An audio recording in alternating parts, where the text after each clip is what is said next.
Welcome to Malapascua Island!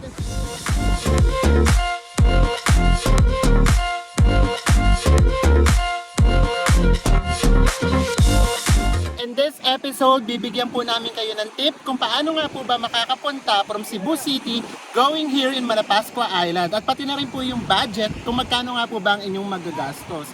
Kaya po, mag-subscribe na po kayo at i-hit nyo po itong notification bell para po updated po kayo sa mga videos na aming i-upload.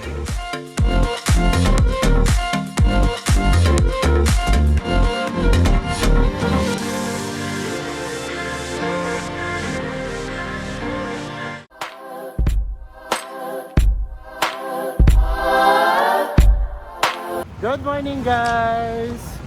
So today is Thursday, it's Monday, Thursday, and we're going to Malapascua Island, and it's in northern part of Cebu. So we're very excited kasi ito yung first time namin pupunta doon. Lagi ako nakaplanong pumunta doon pero lagi na lang hindi natutuloy. So today's the day! So paalis na kami ng Cebu City. So pupunta ulit tayo doon sa may SM City dahil doon yung sakayan ng papuntang north. So di ba 5:30 in the morning pero ganito na ang kaliwanag dito sa may Cebu City.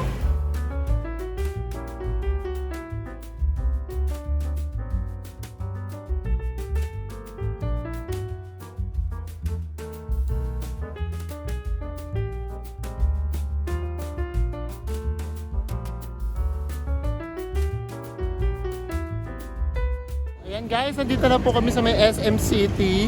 So nakita nyo naman, napakaraming tao. Hindi ko na-expect na ganitong karaming tao ngayon. As in, nag-uunahan sa may sasakyan ng bus. Kasi bago tayo makapunta ng Malapascua, we have to take bus going to Maya Port. And then from Maya Port, tatawid pa tayo ng bangka.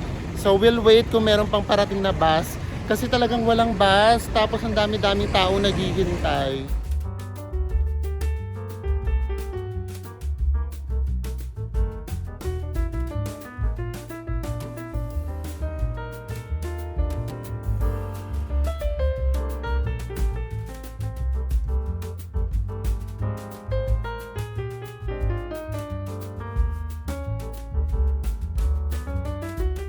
So guys, ang nakakaloka dito, wala kasing pila. So kapag kami dumarating na bus, lahat na lang nagtatakbuhan dun sa may bus na yun kahit hindi naman alam kung saan papunta. So ganun karami yung mga pasahero. So sana lang medyo naayos, no? Para meron na lang pila sanang sinusunod. Nakakatawa kasi para talaga kaming mga zombie. Kapag kami dumating na bus, lahat kami tatakbo kami dun sa bus na yun. Tapos yun pala, hindi naman doon pupunta sa may destination na pupuntahan namin.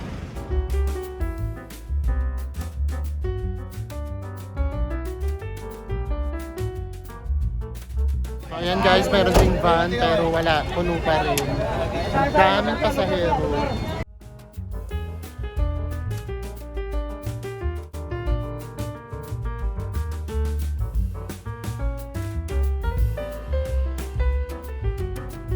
So guys, it's 7 o'clock. So 1.5 hour na hindi pa rin kami nakakasakay. Napagod na kami makipaghabulan. So nagtiyaga na lang kami pumila. So yun yung unahan ng pila hanggang doon sa may likod. So sana makasakay na kami. Magbavan na lang kami.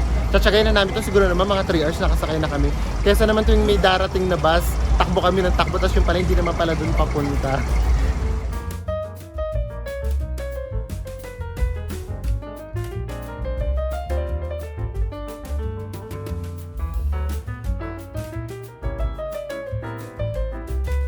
So ayan guys, after 2 hours nakasakay na tayo. So ang biyahe natin ay 4 to 5 hours from here going to Maya Port. And then ang pamasahe daw dito ata ay 300 to 350 pesos. So finally!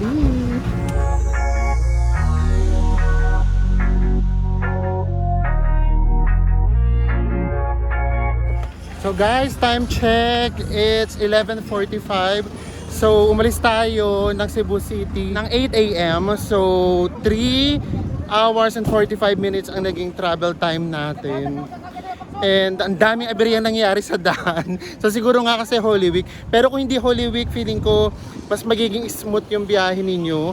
And ang binayaran nga pala namin is 400 pesos, hindi pala 300 to 350. Sa Daan Bantayan lang daw yun. So kung pupunta kayo rito ng DIY, Mas maganda talaga nakabus kayo kasi mas komportable, and then 154 pesos na lang po ata yun, one way. So pauwi, siguro naman mas magiging smooth na. So magbabas na lang kami pauwi para mas makatipid, tsaka nga mas komportable kasi sa may van, punong-puno kami and then hindi ka makaunat. Guys, nandito na tayo sa Maya Port. Sasakay na tayo ng bangka at and it will take us 30 to 45 minutes going to Malapascua Island.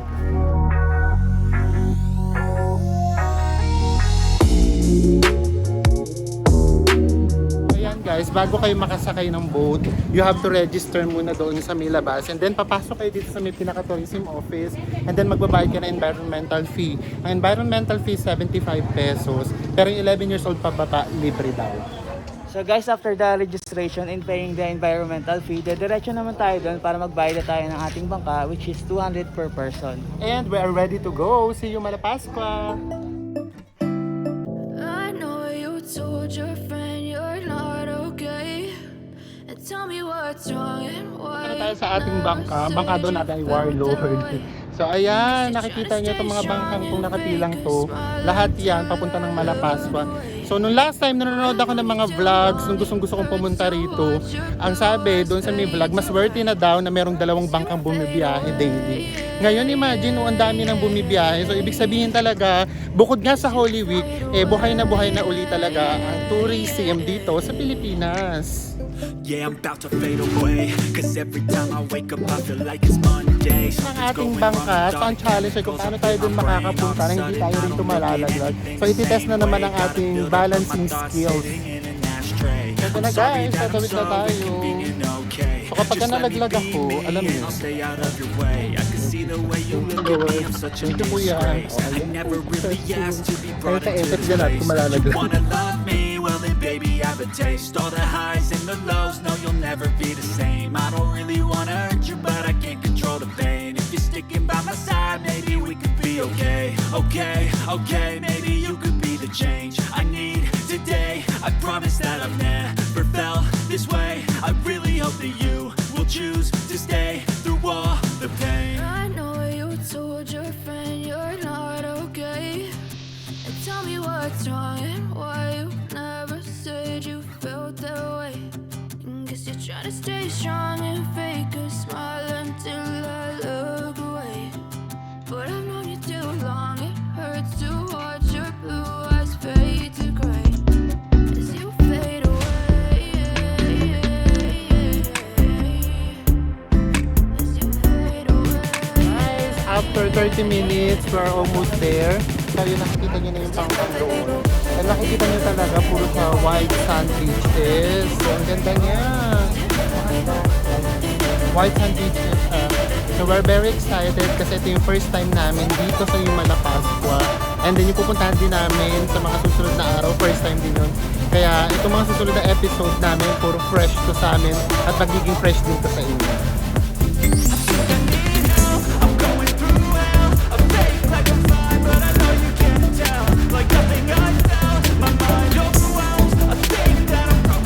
Thank you kuya. Thank you po. Bago kayo nag-book sir? So may ano po, Adila.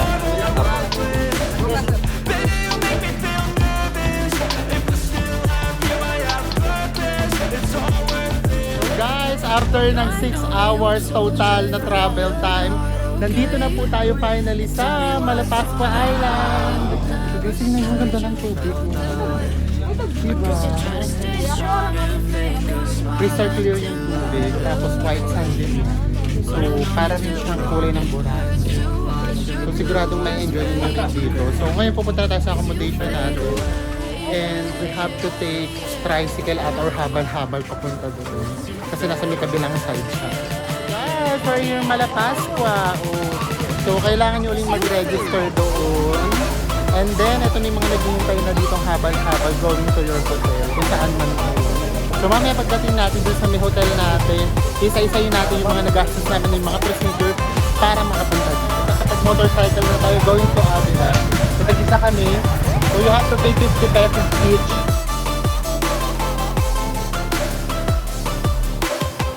I know you told your friend you're not okay. And tell me what's wrong and why you never said you felt that way. to stay strong and fake a smile until I look away.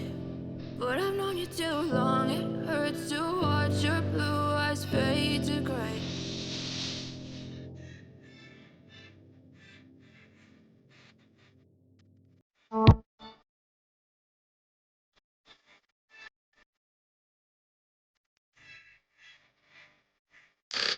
So guys, after a roller coaster motorbike ride, nandito na kami sa aming accommodation. Ay nako, grabe. Talagang parang talaga nasa roller coaster. Hindi ka nga talaga makakapag-video kasi kailangan mo humawak ng dalawang kamay talaga.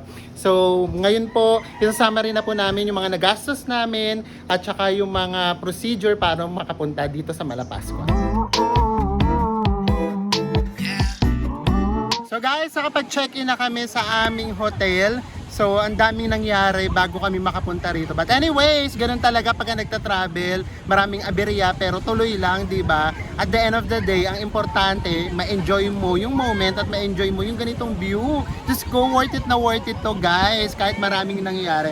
So, ayun na nga. So, ano nga po ba yung mga procedure papunta rito? Ano yung mga sasakyan ninyo? At magkano po ba yung mga nagastos? So, una, from SM City Cebu, sasakay po kayo sana ng bus. It's 154 pesos. Pero nga kanina, dahil nga Monday, Thursday, walang masakyan, so nag-van kami. Yung van po is 400 pesos. And then, ibababa po kayo sa Mimaya Port. Pagka nasa Mimaya Port na kayo, kailangan nyo muna mag-register sa kanilang tourism office. And then, you have to pay 75 pesos for the environmental fee.